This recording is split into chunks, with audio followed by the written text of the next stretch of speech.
त्यानंतर भाजपाने ज्या पाठबळ जाहिराती दिल्या त्याच्याऐवजी त्यांनी जे आरोप केले अजित पवार 70,000 कोटीचे भ्रष्टाचारचे ते त्यांनी बिनशर्त मागे घेतला. निश्चितपणे आता दादा नाही आहेत, त्याच्यामुळे दादाच्या चरित्राला कलंक लागेल अशा काही गोष्टी घडल्या असतील तर त्या थांबल्या पाहिजे. म्हणजे भाजपने ते आरोप मागे घेतले पाहिजे, थांबल्या पाहिजे. अशा काही गोष्टी असतील ज्या दादाच्या चरित्राला बदनाम करत असतील मृत्यूनंतरही ते थांबलं पाहिजे. तुम्ही संजय राऊतशी तुम्ही सहमत आहात काय त्यांच्या त्या स्टेटमेंट? त्याच्याशी सहमत असल्याचं कारण हे माझं वैयक्तिक मत आहे. डीसीएम पदासाठी सुनेत्राताई पवार यांचं नाव होण्याची शक्यता आहे आणि राष्ट्रवादीच्या आमदारांना मुंबईला बोलवण्याची शक्यता आहे. बघा, पहिली गोष्ट तर असं वाटतं की अजितदादाची राग पण शांत झाली नाही, इतक्या लवकर ह्या घडामोडी होतील असं वाटलं नाही. परंतु सर्वस्वी पवार कुटुंब हे अशा दुःखक्षणी एकत्र येतं, एकत्र बसतात आणि एकत्र निर्णय घेतात. आणि मागच्या काही महिन्यापासून जर आपण पाहिलं असेल तर दादांची सुद्धा मानसिकता हीच आहे की दोन्ही पक्षांनी एकत्रित येऊन निर्णय घ्यावेत आणि तशा प्रकारची अनुभव आपण महापालिकेत आणि जिल्हा परिषद महापालिकेला आपण घेत आहोत. आणि म्हणून पवार साहेबांच्या संपूर्ण कुटुंबाने आणि पक्षाच्या लोकांनी बसून सुनेत्राताईचा निर्णय घ्यायचा का किंवा आणखी कोणाचा, हा सर्वस्वी अधिकार या परिवाराचा आहे.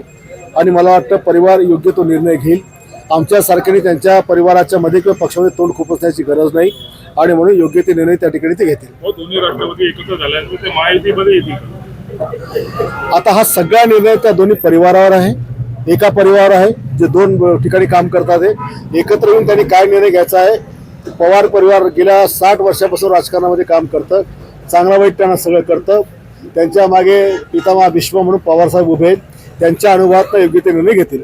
महापालिका निवडणुकीदरम्यान अजित पवार यांनी एक वक्तव्य केलं होतं, ते भाजपाच्या भ्रष्टाचाराची फाईल माझ्याकडे आहे आणि त्यानंतर ही घटना दुर्दैवी घटना घडलेली आहे, त्यामुळे अनेक प्रश्नचिन्ह उपस्थित केले जातात. तुमचा जो संशय आहे की माझ्याकडे फाईल आहे म्हणून कोणीतरी काही गेम केला, हे सारसार 100% कोणी या विषयाला अशा दृष्टिकोनातून पाहू नये.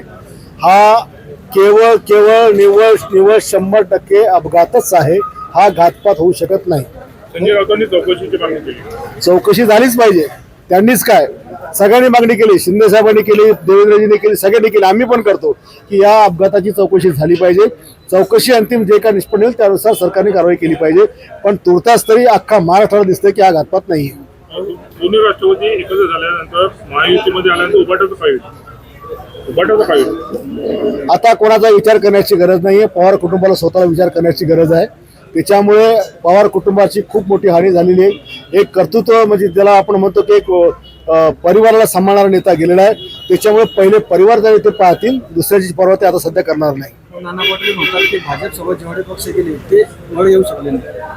भाजपसोबत जेवढे पक्ष गेले आता ते वर येऊ शकले. भाजपसोबत जाणारा पक्ष एकनाथ शिंदेचा महाराष्ट्रात 2 नंबरवर आला. अजितदादांच्या पक्षाने चांगली मुसंडी मारली.